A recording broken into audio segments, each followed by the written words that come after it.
or 3 segments, depending on how much ground we cover. I'm Rabbi David Vigler, and we are learning all about the Pesach Seder specifically. Today is Monday, March 22nd, and we're going to be learning all about everything that you need to know in order to run a proper Pesach Seder at home. Our goal in this course, in this mini crash course, is to be able to make Pesach more meaningful this year.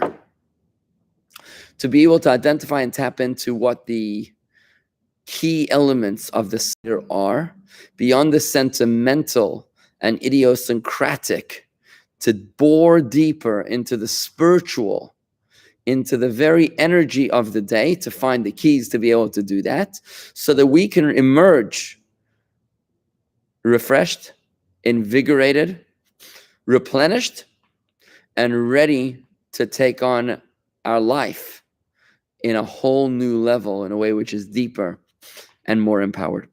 So what we're looking to cover in this mini course is a greater appreciation of the importance and significance of the overall event of the Seder, an enhanced knowledge of the how-to and the background of all the details of the Seder, as well as the necessary tools to be able to conduct the Seder at your home. For starters, I'd like to ask you a question. Before we begin the Pesach crash course, I'd like to ask you, what are the stifling elements in your life that seem to hold you hostage? Is it a certain person? Is it a traumatic experience? Perhaps a toxic relationship or crushing financial hardships? Perhaps COVID. Try to identify what is your Pharaoh. What is holding you hostage? And as you think about this idea, I'd like you to think back to the story of the Exodus and to realize that the liberator there was God. At the Seder, as you recline like royalty and recount stories of deliverance, be encouraged by the fact that just as God delivered the Jewish people way back when, so too he will deliver us today. And I'd like you now to just take a quick moment to close your eyes and envision what freedom might look like, what redemption might look like for you from your Pharaoh, from your demons. Picture a life free from that challenge, from that obstacle, from that struggle, from that pain and trauma. And as you envision that, I'd like you to try to feel it.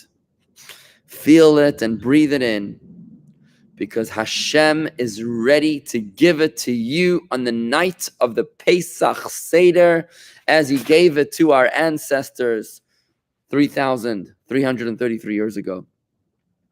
You can do this. I encourage you to experience it, but it doesn't come by itself. You've got to be able to access it. And the way to access it is through the keys. There's a code.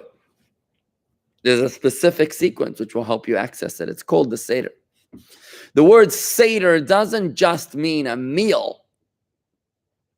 The word Seder means order. It means sequence. Just like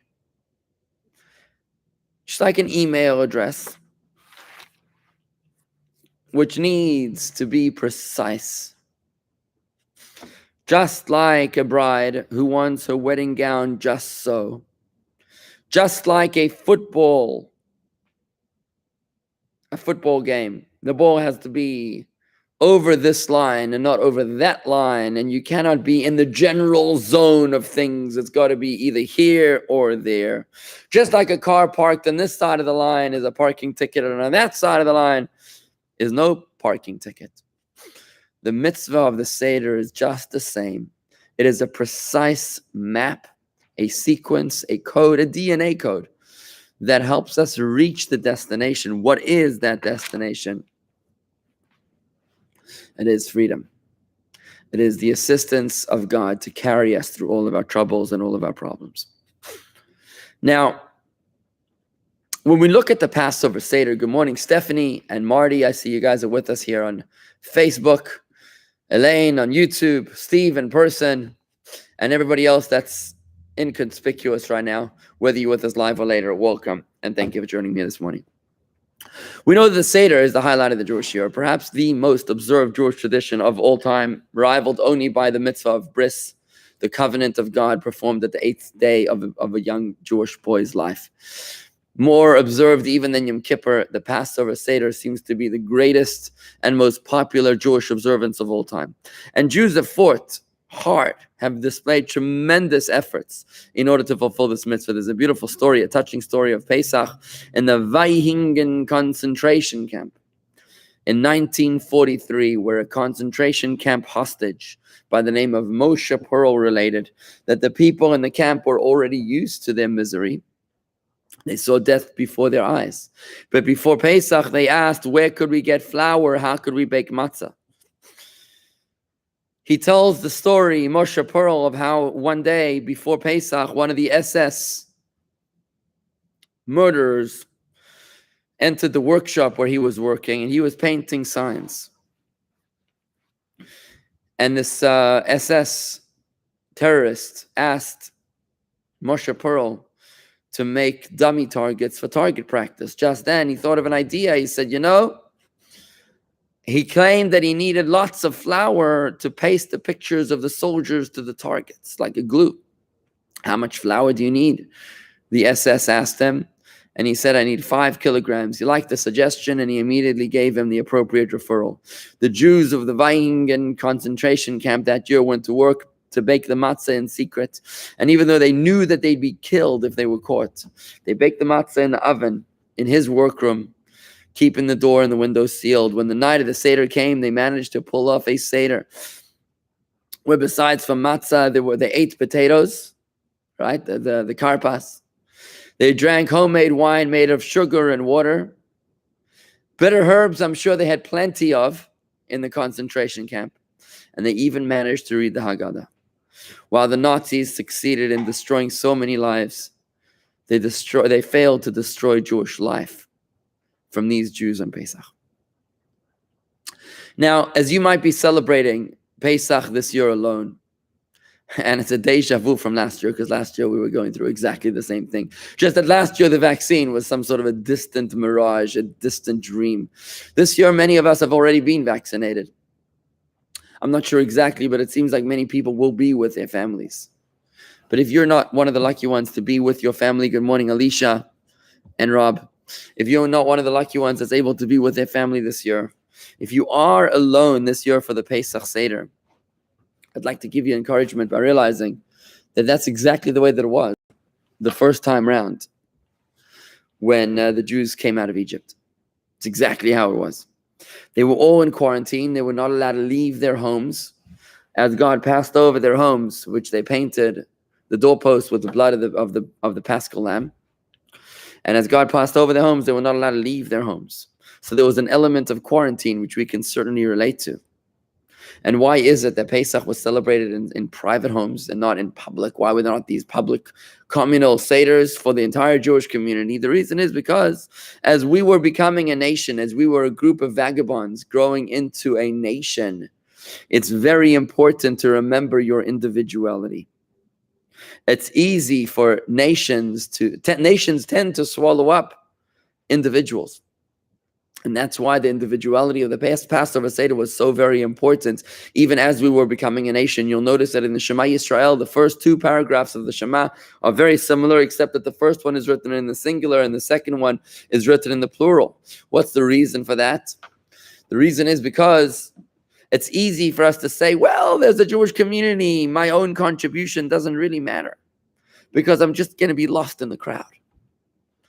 Then comes the first paragraph of the Shema to say, you matter, you're important. And then when it comes to the other way around, when a person says, well, I'm a good Jew on my own, what do I need to be part of the community for? That's when we get the second paragraph that says the plural. You have to also be a part of the community. We need to straddle both lanes of our own individual contribution as well as the sum of our sum total being the greater than the sum of our parts, which is the power of community. We have to have both, where there are mitzvahs that apply to us as individuals and there are mitzvahs that apply to us as community, as a group. And the Passover Seder certainly reminds us of this element, that it is the contribution of the individual which is vital in terms of the growth and the health of the entire community. A great example of this is the Torah scroll. The word Israel, Yisrael, is an acronym. An acronym for Yesh Shishim Ribu Otiyot LaTorah. There are 600,000 letters in the Torah, because Israel is like a Torah scroll, just like a Torah scroll. One invalid letter invalidates the entire Torah scroll. If a single letter has a hole in it, or is touching, or is broken, or withered, or broken, or I don't know, whatever. If one letter has a single problem, then the entire Torah, that is the problem of the entire community, of the entire Torah scroll. So on the one hand, we make up one holy Torah scroll, but at the same time, each and every single one of us counts and matters. Steve, would you mind sitting ahead of me so that it wouldn't, like in front of me here, so that when I interact with you, my eyes wouldn't be drawn to the wrong direction? Thank you, Steve. Chazak, toda rava. Okay, so if you are celebrating Pesach on your own this year, and there are people that I know that will be sitting alone for whatever reason because they're not comfortable. We're this year are celebrating a community Passover Seder in public. What we did not do last year, we are having one in public this year because we built this beautiful new pavilion outdoors here at the Chabad, and everybody's welcome to join us for the Seder. You can register online. It's at jewishgardens.com/RSVP to join us for the Seder, jewishgardens.com/RSVP. We'd love to have you join us. But if you are having it alone, then realize that this is exactly the way that it was done the first time round as well. And you shouldn't feel left out. Connect, celebrate with the opportunity. And I encourage you to connect with your family before Yontif. You cannot violate the Yontif to be able to use the electronics to connect with your family on the Yontif. I know this is a very controversial issue last year. It still is a controversial issue this year. So the way to do it is to connect with your family before Yontif, and at the Seder to connect with the people in front of you. And it's not such a terrible idea to spend Yontif and Shabbos without any electronics. It's actually a beautiful experience when there are no cell phones and you actually look into the eyes of the people that are physically present with you. I know it's an outrageous idea in our day and age, but it's actually an amazing experience when you're able to turn your cell phones off for 24 hours without any exceptions. That's what I do. Somebody told me this Shabbos that his children out in California, they're not necessarily religious, but they as non-observant Jews, what they do is that they actually turn their phones off for 24 hours for Shabbos, because they realize that this is a gift and an extraordinary opportunity. They do it for Shabbos, and whatever that means, sunrise to sundown to nightfall, I hope. Maybe I should encourage them to do it for the precise amount of time. But the idea is a beautiful idea, and why would you want to mess around with that, with the sanctity of this very, very special time? I tell you that in my family, we all look forward to Shabbos in the most beautiful way, to Yontif in the most beautiful way. And there are no ifs, ands, or buts. It doesn't matter who, it doesn't matter what, it doesn't matter where. There are no exceptions. Shabbos overrides all. Now, let's talk about the energy of the Yontif. So beyond the tradition, the Seder is important because it taps into a specific spiritual energy that is present only at that time. Every single thing that happens is by divine providence. There's nothing that happens by chance. There is no such thing as coincidence. And also, when something happens is also by divine providence. It's because of that specific date on the calendar is related to the energy of that experience. So if we're experiencing freedom on Pesach, it's because the date of Pesach is a date that's associated with the energy of freedom. And if we're experiencing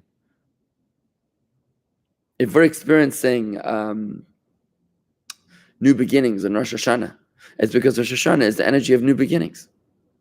And the same thing goes for Yom Kippur, which is the Day of Atonement. That day, the energy of that date is a date of forgiveness. But you can't just experience the forgiveness of Yom Kippur by just surviving and being alive on the day of Yom Kippur. You actually have to tap into the energy. The Talmud says so explicitly that the date of Yom Kippur forgives and atones for anyone who observes its traditions.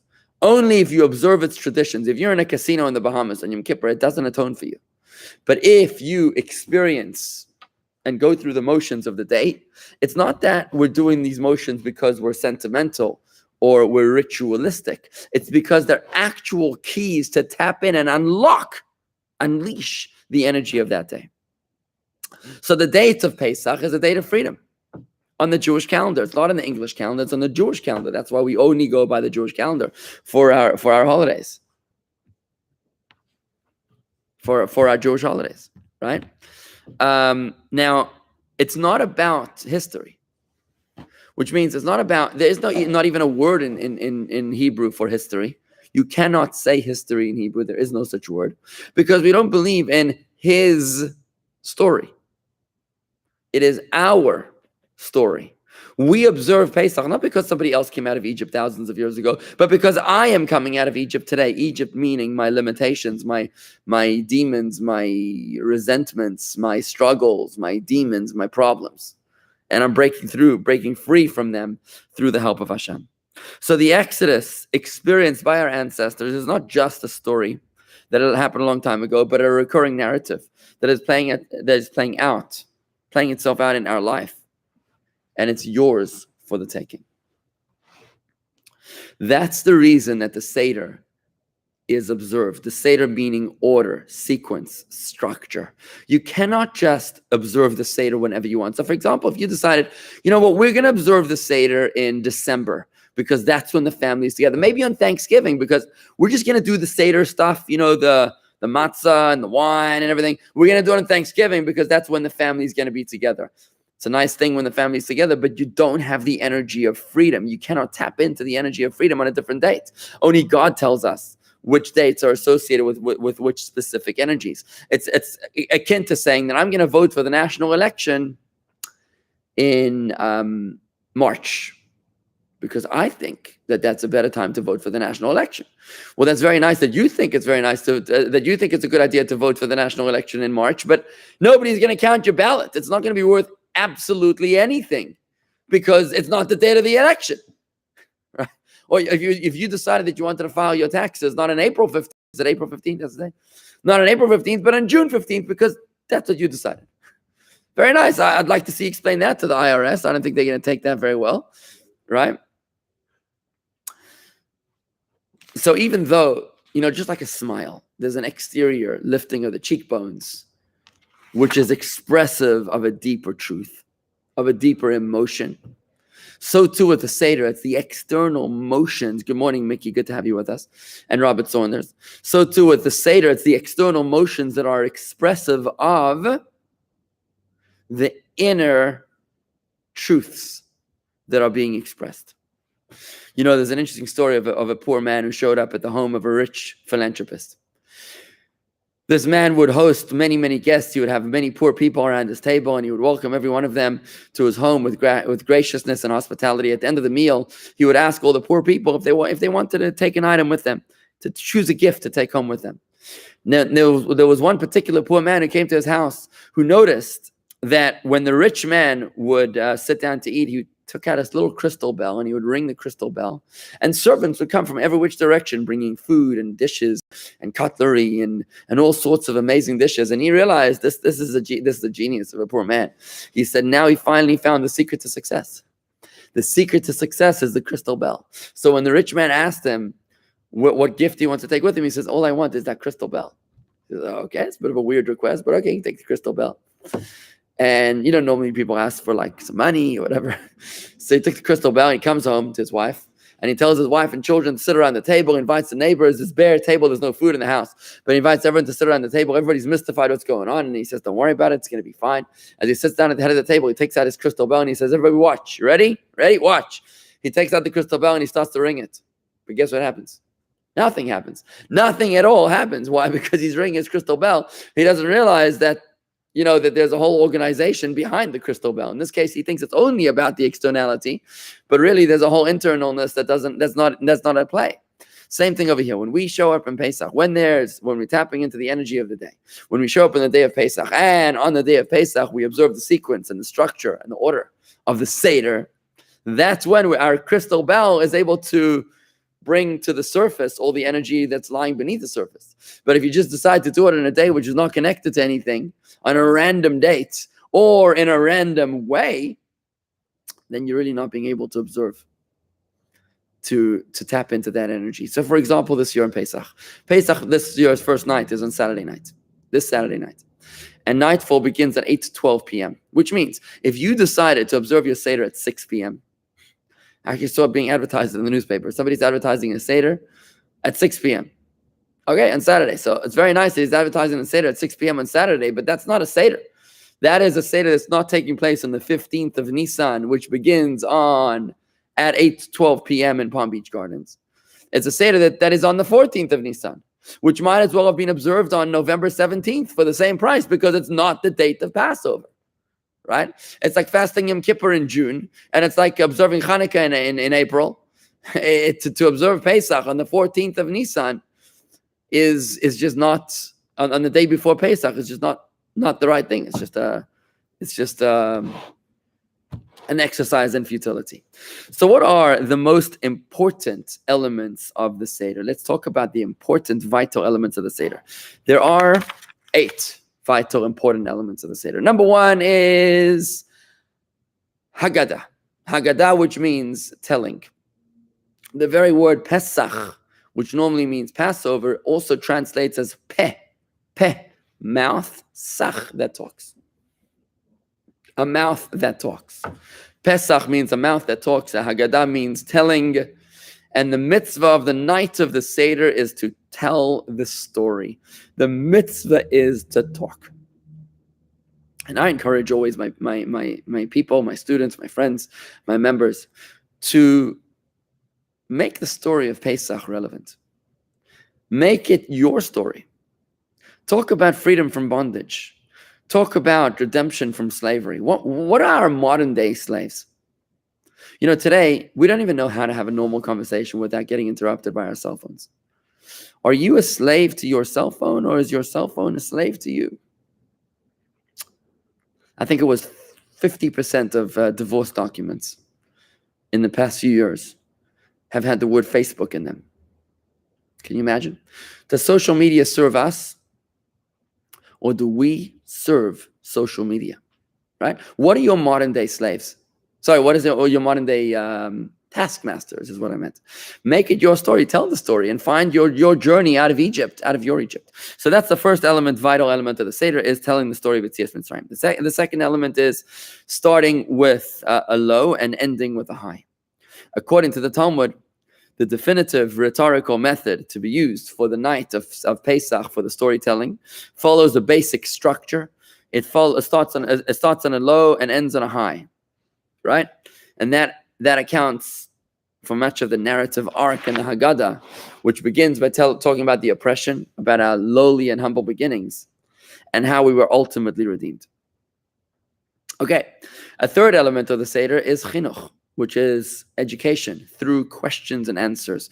This is the original Socratic method. We learn through asking questions. And I encourage you at your Seder to ask questions. It doesn't matter if you're talking to kindergarten kids, your grandkids, or if you're talking to your parents or your peers or your siblings or your own spouse or yourself. Ask questions. Because questions arouse you to think. And when you ask tough questions, sometimes they're called klutzkashes, questions of a klutz. Right, a klutz question is a question that you think is silly at the outset, but when you think about it, you're like, you know what? What is the answer to that question, right? And that's why the Seder is framed around the context of providing answers to the children. But bear in mind, the children are not necessarily physical children; they could be spiritual children. You know, when you talk about the wise and the wicked and the simple and the one who doesn't know how to ask, these are modern day adults. You know, someone once said that when the Jews first came to America from the shtetl, they were observant Jews. Friday night was Shabbos Kodesh. That was the wise son. The next generation, The next generation was one that didn't call it Shabbos Kodesh. They called it Friday night. They knew the traditions of their parents. They weren't exactly observant themselves, but they knew to at least be aware of the observances of Friday night. And that might have been the wicked son. The third generation was the children of these American-born Jews. And that's the simple son. They never observed the Shabbos in their entire life. Their parents didn't observe Shabbos in their house. They sort of kind of remembered Zadie's house, but they don't know much of the Jewish traditions. They don't even know what tefillin. They don't really know what tefillin is. Right? That's the simple son. And then comes the son who doesn't even know what the questions are. That's the children of the third generation born in America. These ones are the ones that they don't even remember a Zadie who was observant. They sort of know that they're Jewish. And that's pretty much the beginning and the ending of their Jewish identity, of their heritage. And that's the one that doesn't even know how to ask. That's the one that's like, he's in the bar on Passover night, on Yom Kippur Eve. He's like, Jewish. I think my mom's Jewish, sort of, right? Doesn't even know. That's the one that doesn't even know how to ask. So these are real people in our lives. They could be your friends. They could be your neighbors. They could be your cousins or siblings. And these are the people that you should be inviting to your Seder. Do an outdoor Seder. Why don't you do an outdoor Seder? Invite them to your Seder table and talk to them about the Passover story. It is our mitzvah to educate our friends and neighbors. Mickey says the only dumb question is the one that you forgot to ask. Mickey, I'd modify that a little bit and say that the only dumb question is the one that you were afraid to ask. Right? The one you were afraid to ask. Not that just that you forgot, but you thought it was stupid, right? And maybe you should be asking that question. The night of Pesach is the night of asking questions. Furthermore, another element of Pesach is eating matzah, a vital mitzvah, an independent mitzvah from the Torah to eat matzah specifically on the first night of Pesach. Another biblical mitzvah is to eat maror, the bitter herbs, on Pesach. Right? Already in Egypt, when the Jews celebrated the first Pesach, before they left Egypt, they were told by Moses to eat matzah and maror together with the Paschal lamb. So we eat matzah, biblical mitzvah. We eat maror, the biblical maror, the bitter herbs. And then there's the mitzvah of the Carpass Pesach, which is the Paschal lamb that we do not have today. The Paschal lamb is what the Jews ate on the night of Pesach when they came out of Egypt on the 15th of Nisan, the night before their Exodus. And we don't do that because we do not have a temple today. We don't have a temple in Jerusalem, and therefore we cannot eat the Korban Pesach, the Paschal lamb. So what we do is that at least we have the spirit of being homebound with a group of people, and we feel the Seder ritual, and also we have the Afikoman. The Afikoman, which is the last thing that we eat, which is like a reminder of the Paschal lamb, which is the last food that you were supposed to eat before going to sleep on the night of the 15th of Nisan. Also, a rabbinic enactment, not a biblical mitzvah, but a rabbinical one, is the mitzvah to drink 4 cups of wine, invoking the 4 specific terms of redemption, 4 expressions of redemption in the Torah, and I will take out, and I will save, and I will redeem, and I will take, right? All refer to in relation to the Exodus. And in addition to all of the above, 7 vital elements of the Seder, there's also the requirements of making Kiddush, right? You cannot make Kiddush before 8:12 p.m. in Palm Beach Gardens on Saturday night. You just can't do that. And you can't, and you have to have a meal as well. You have to light the Yontif candles after Shabbat. It cannot be while it's still Shabbat before 8:12 p.m. And you also have to have the grace after meal. So there's a certain elements. All these are the codes of the Passover Seder. And I want to highly encourage you, maybe this year when your family is maybe not all together, and maybe there's an advantage this year that you don't feel the pressure from that sister-in-law or the great nephew that's always in a rush. Where is he in a rush to go? Nobody knows. Nobody knows. They're always in a rush. They've got to eat now. Nobody understands. Maybe this year when they're not at the Seder table, you can actually have the luxury to take the time to observe your Seder's Pesach a little more properly this year, according to the actual codes, to be able to tap into all the power and energy of that day. Okay, so let's go through a few more important elements, and that would be and that would be today the Seder Plate. So let's go through the Seder Plate quickly to understand what is it that we need to have in the Seder Plate. A quick introduction. So on the top left and the top right, we have 2 cooked foods.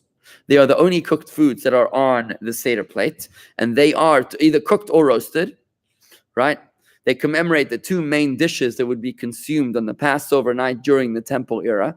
One of them was the Paschal lamb, and the other one was the festival offering, another animal offering that was offered, which was cattle or sheep, and was offered on the night of Pesach to celebrate the festival itself. So there's the specific animal offering to the holiday of Pesach, which is the Paschal lamb, and then there's the general holiday offering called the Chag, festival, which is made of cattle or sheep. So on the top right, we have the zeroah, which literally means arm. It represents the Paschal lamb offering. It is a roasted piece of meat or poultry. Some use a shank bone, and others use a chicken leg or a wing. In the Chabad tradition, we use a roasted chicken neck. Now, we do not eat this at the Seder, and the reason that we don't eat it at the Seder is because it represents the Paschal lamb, so it shouldn't even look like we're eating a Paschal lamb without a temple, because you're not allowed to have the Paschal lamb without a temple. Therefore, it shouldn't even look like we're eating a Paschal lamb, so therefore, we don't even touch this zroa during the Pesach meal. So that's on the top right. On the top left, the other cooked food is an egg. And it's on the top left. But one of the reasons for an egg is because an egg in Aramaic is a beya, which also means desire. And therefore it recalls the desire, how God wished to redeem us with an outstretched arm on the night of Pesach on the 15th of Nisan. So that's the top right, the zroa, and the top left, which is the egg.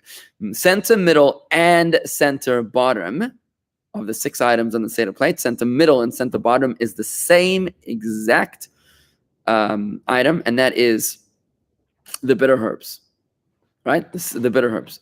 Now, the Mishnah lists 5 different herbs that classify as maror, as bitter herbs. While there is a disagreement of the precise translation of what these 5 elements are, it is accepted that romaine lettuce and horseradish are 2 of the 5, and that's why the Chabad custom is to have both of these, horseradish and romaine lettuce and ground horseradish in the middle of the Seder Plate and at the bottom middle of the Seder Plate. Now, admittedly, romaine lettuce is not exactly bitter. It actually is sometimes sweet. If left unharvested, the lettuce becomes very bitter. And the same applies to our bondage experience in Egypt, because initially the Egyptians were our friends. And they said, out of a spirit of nationalism and patriotism, they said, let us together, Jews and Egyptians, build the pyramids and make Egypt into a great nation. And they all rolled up their sleeves, Pharaoh included. And what started off as a national pride and national patriotism quickly descended into full-blown slavery. It started off as sweet and very soon became bitter. And that is very much like the romaine lettuce. Started off sweet and became bitter, and that's why romaine lettuce is actually the perfect representation of the bitter herbs. The maror appears twice on the Seder Plate, middle and bottom middle, because we use it twice during the course of the Seder, as we will soon discover. 2 more items we have left on the Seder Plate. The bottom right is the Charosis. It's a sweet paste called Charosis. It commemorates the thick mortar, the bricks, that the Jews were forced to use in Egypt while laboring for Pharaoh. And it's a mixture made of ground raw fruit, nuts, and spices. There's different family and community customs and traditions as to the precise ingredients, in which range from apples, pears, dates, and pomegranates to walnuts, almonds, cinnamon, and ginger. The Chabad custom is a simple recipe of apples, pears, and walnuts. We do add a dash of red wine to the Charosis to commemorate the plague of blood. According to the Alter Rebbe's Code of Jewish Law, according to some books, it's explained that the wine is only adding prior to dipping the maror, the bitter herbs, in the Charosis, and it's not added initially when it's placed on the Seder Plate. Okay. Later on in the Seder, the maror will be dipped in the Charosis, as we will find out soon. And the bottom left, the final item on the Seder Plate, is the Carpass, which is a vegetable. Any vegetable is okay for Carpass, but there are many customs as to which vegetable to use. Most popular are celery, parsnip, radish, cabbage, raw onion, or cooked potato. The Chabad custom is cooked potato or raw onion. And the reason that we use this vegetable is so that its blessing can work for the maror as well. The maror is a vegetable too. So when we all say the blessing at the beginning of the Seder on the Carpass, on the vegetable dipped in salt water, we will also have in mind to fulfill our obligation to make this blessing also on the maror, which doesn't have its own blessing later on. Underneath the Seder plate, we have 3 matzahs. The mitzvah of the biblical mitzvah of the Seder is to have 3 matzahs made out of flour and water, prepared at great speed with no longer than 18 minutes, in which flour and water ferments and becomes chametz. And these 3 matzahs have to be set up under the Seder plate. They're going to be perfectly round matzahs, and you should have enough for each person to eat at least half a round matzah of the full-size matzah. No, at least one third of the full-size round matzahs, or at least a whole of the small round matzahs. Now, it's important to eat shmura matzah at the Seder. Very important to eat shmura matzah. Shmura matzah means matzah that was guarded. Guarded from what? Guarded from coming in contact with water from the time of its harvesting. When the wheat was harvested, the moment it was harvested, the shmura matzah is guarded, that wheat doesn't come in contact with water, and lest it ferment even in the form of wheat when it's still out in the field. So much is the strictness and carefulness and the mindfulness that we put in to this matzah to make sure that it doesn't come close to any water. Also, it's handmade and it's circular. Both items are both elements that are vital in our ability to fulfill the mitzvah properly. Now, I'd like to share with you just one final, one final element, just a closing thought about the matzah, the shmura matzah. There's a beautiful story about the Skuliner Rebbe. He lived 1896 to 1982. He was a Hasidic Rebbe from a small town called Skuleni in northeastern Romania, which is now Ukraine. His name was Rabbi Eliezer Zusha, Portugal. Now, toward the end of World War II, in March of 1945, he found himself together with other displaced persons and Holocaust survivors in the Russian-governed town of Chernovich in Bukovina. Although Germany would not officially surrender until May 7th, much of Eastern Europe had already been liberated by the Russian army. Pesach was weeks away, and it was very difficult to find shmura matzah. So what he did was, through great efforts and toil, they managed to bake traditionally made shmura matzah with all of its stringencies and laws. Difficult economic situation. He was able to bake a limited amount of shmura matzah, and he sent word to the other rebbes of the region, offering each of them 3 matzahs. 1 week before Pesach, Rabbi Moshe Hager, the son of the Seret Viznitzer Rebbe, came for the matzahs that had been offered to his father, the Rebbe, the Viznitzer Rebbe. Rabbi Baruch Hager, after being handed his 3 matzahs, he asked a special favor. He says, my father insisted on getting 3 extra matzahs. I thank you for giving him 3 matzahs, but my father asked to get an extra 3 matzahs. Now, that was like a real chutzpah to ask. Like, seriously, there's a very, very limited supply of matzah. Who exactly do you think? I understand you're the Rebbe and everything, but it's really not fair for you to ask for 3 extra matzah when that's all that we have, such a limited supply. But you know what? If the Viznitzer Rebbe requested it, he begrudgingly, he gave it to him, 3 extra matzahs. Gave him 6 matzahs. On the day before Pesach, Rabbi Moshe returned to the school in the Rebbe. The guy that asked for the 6 matzahs returned back to him, and he says, I want to return these 3 matzahs to you. So he says, I don't understand. I thought your father absolutely needed 6 matzahs. He says, yeah, my father asked for 6 matzahs so that you would be able to have 3 matzahs at your Seder. I'll bet you didn't save even 1 matzah for yourself. Am I right? And he said, yeah, you're right. I gave out my very last matzah. He says, that's why we kept 3 extra matzahs so that you would be able to have your 3 matzahs for yourself. And from here we see, it's a nice story to illustrate how much effort we go to in order to ensure that we have extra kosher matzah. This was very difficult times, and they had every excuse in the book if they ever wanted to. But how much our people have struggled and ensured to make sure that they have the proper matzah, shmura matzah at the Seder. And today it's so easy. You can literally come to Chabad Palm Beach Gardens and pick it up. We have matzah waiting for you here at Chabad. Come on over to the shul between 10 and 5 p.m. any day this week to pick up your shmura matzah, right? The shmura matzah is known as michla de mehi menusa, it's food of faith. in the Kabbalah, in the Zohar.